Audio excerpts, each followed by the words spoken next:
I mean, a lot of kids that are stabbed, their parents are like, my kid was always good because they behave in a certain way when they are home. And then when they go out, they're like carrying knives and, like because of culture, they are two people in one.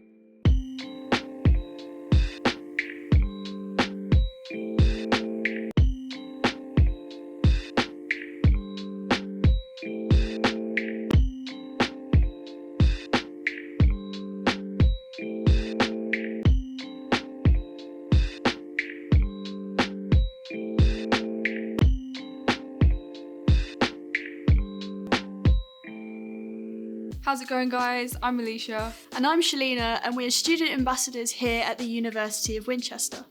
Welcome to the Inside Out. This episode is called Our Culture. In this episode, we are exploring how some of our Black, Asian, minority, ethnic, and LGBTQ+ students deal with the pressure of being brought up in a particular culture and how this impacts how they are treated from peers on a day-to-day level. We talk about social media's impact on individual cultures and how it can impact your studies, and what the university can do to try encourage more Black, Asian, and minority ethnic students, and knowing cultural differences will not negatively affect their experience here. Okay, great. Thank you so much for joining our podcast today. As you guys know, you don't actually know what we're going to be talking about, so I'm going to reveal it in a second. Culture. So we're going to be talking about the differences in Eastern and Western cultures and the differences in treatment with BAME plus and LGBTQ plus, and just discuss, have a better understanding of the differences. Does anyone have a definition of what culture is to them or what it means to them? For me, it's like the history and like what people come before me, like my family for my BAME aspects, like certain way of living compared to like other people, and also for me for having gay culture, like how gay guys used to act in the past and stuff, and like how LGBT people with prides and everything. Maya, what would you, if you have a definition of culture or what it means to you? Culture, I'd say, are like my beliefs and I'd say my values. Your identity kind of thing? Yeah. Mm-hmm. Yeah, I mean, I agree with that, obviously. But, for culture for me is, I grew up with one thing and then obviously right now I'm doing something else.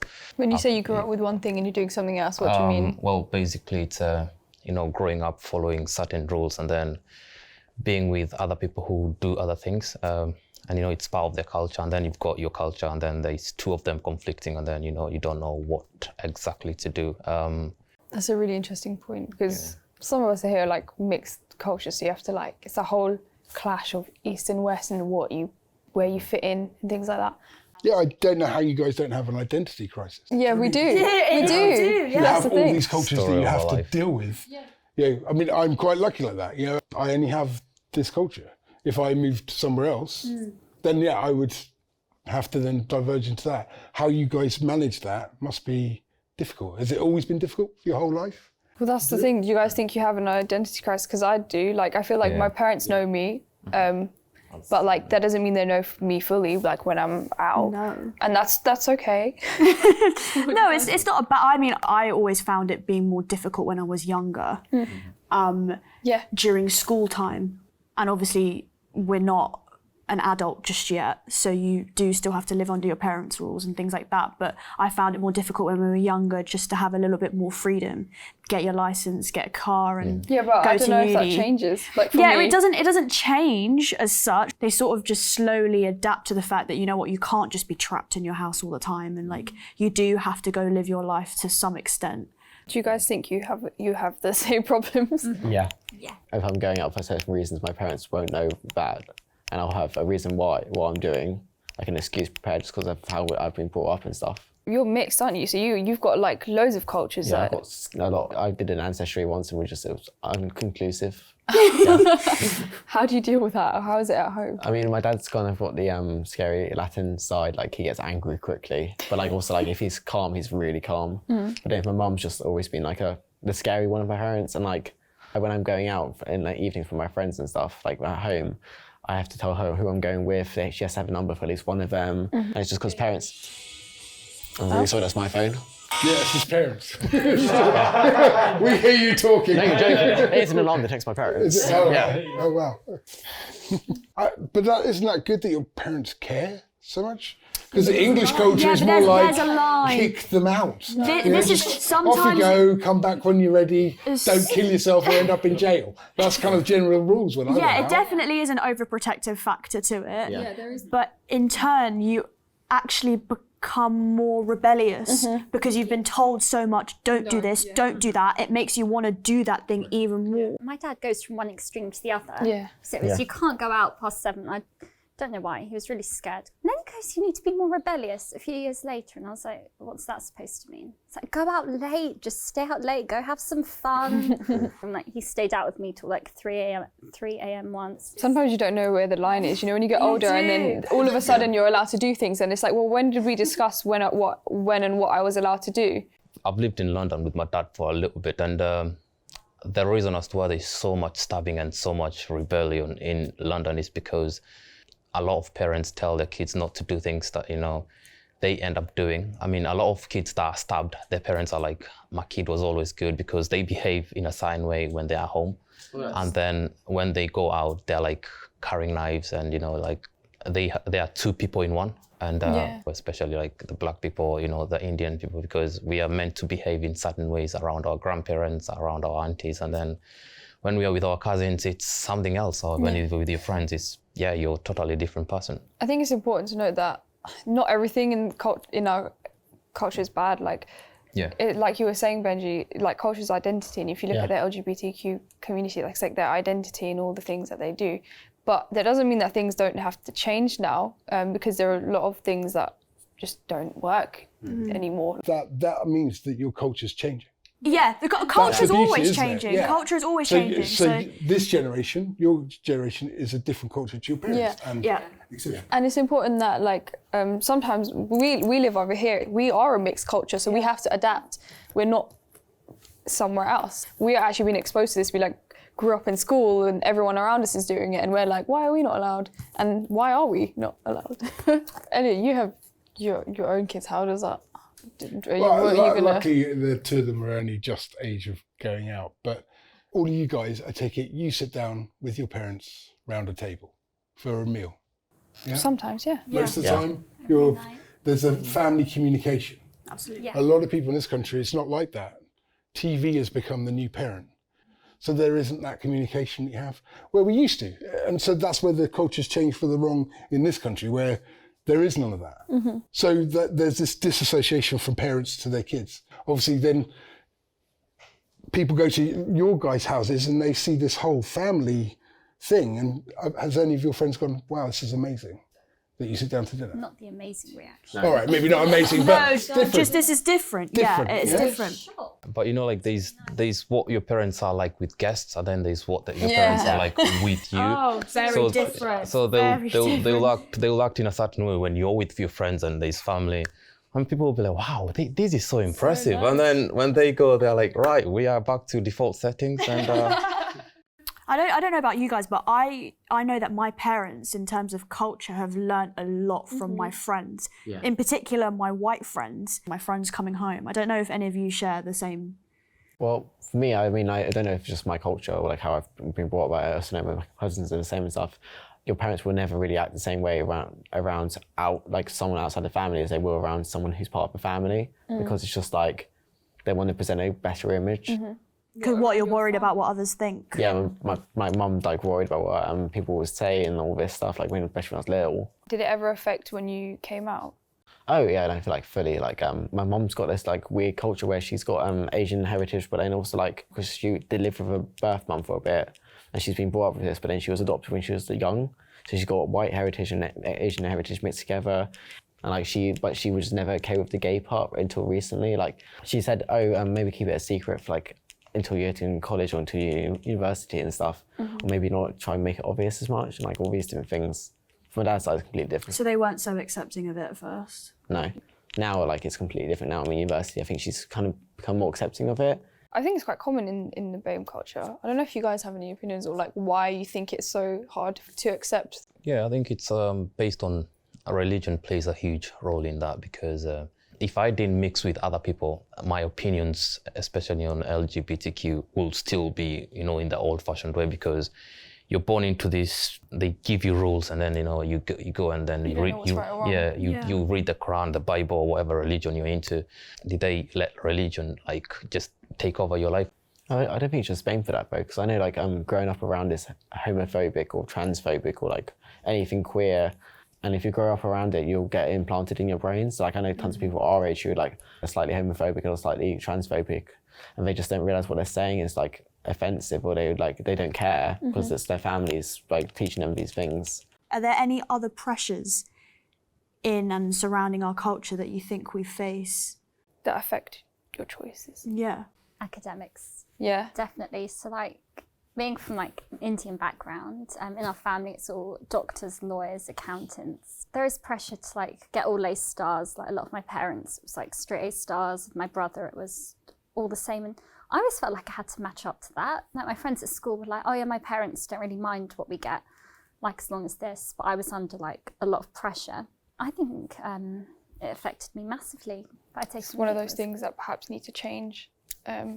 Culture-wise, I think. Do you really want to do? I'm not going to do medicine just because my dad does it. It's just not happening. Do you think there's the same pressures in non-BAME communities? Like, are there certain Yeah, but it's changed. So when I was a kid, I did economics, politics, because it's your your earning potential so you can get a house and provide for your family and have kids and do the same to them. I hated that.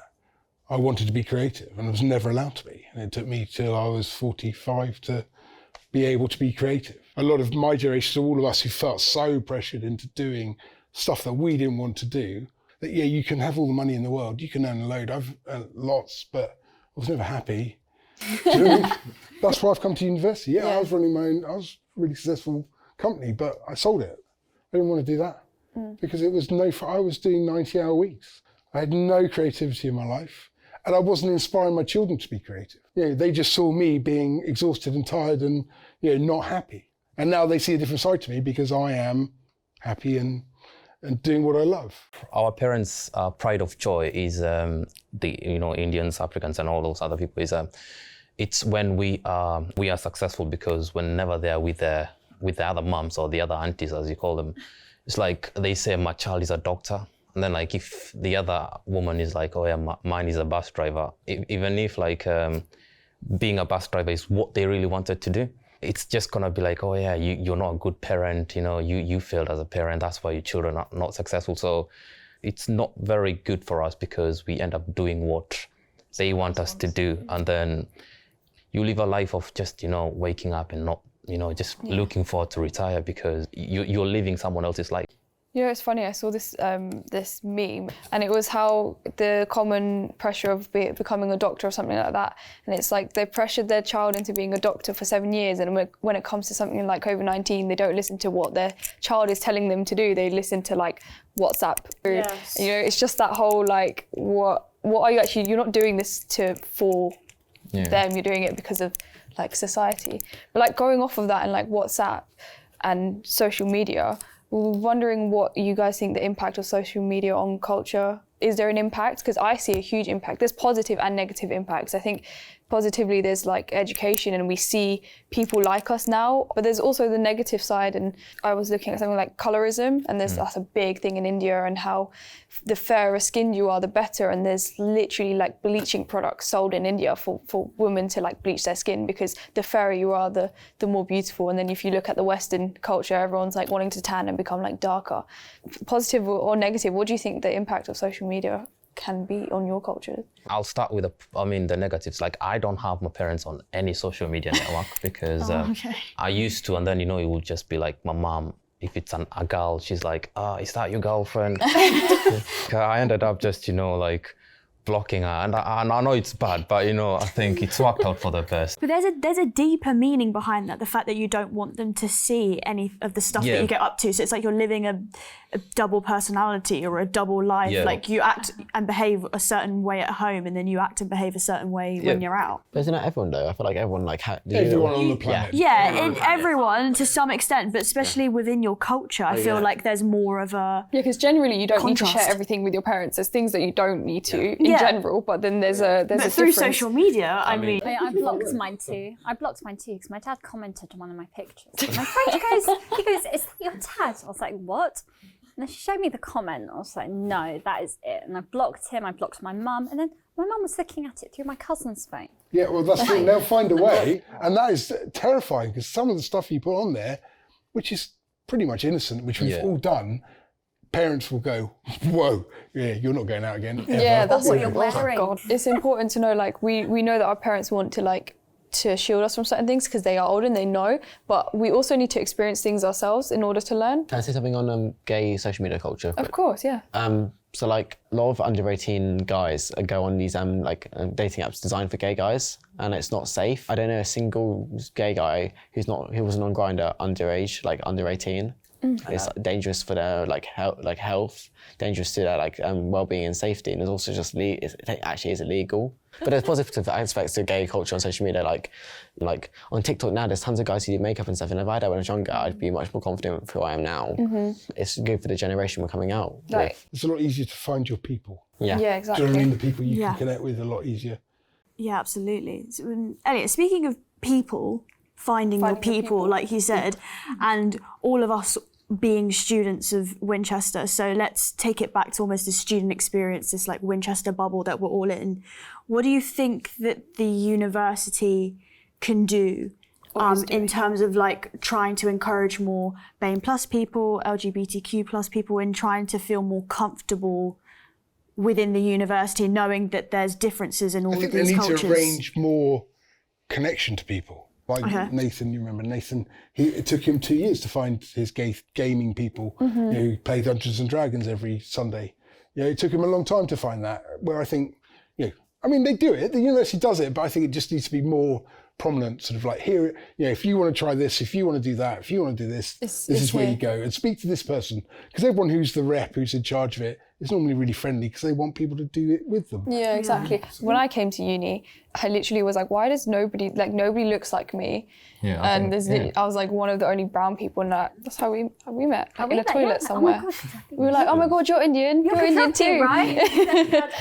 I mean, I think the uni's doing a lot. I mean, I only met Shelina, Benji, all of you guys, like through these projects, the BAME projects that we're doing, and like through ASN that we founded. Yeah, but it would have been amazing, I think, to have something like that when like you first come to the uni. It's such a shock because like coming from London where there's literally everyone, and then coming to Winchester where it's such a massive change. And I think you just come here and you're like, do I really belong here, or do I need to But you do belong here. Yeah. That's the thing. It's just the university. The problem is Winchester is a real weird bubble of non-diversity in the town, and the more BAME people we get, the better. Then it becomes normal.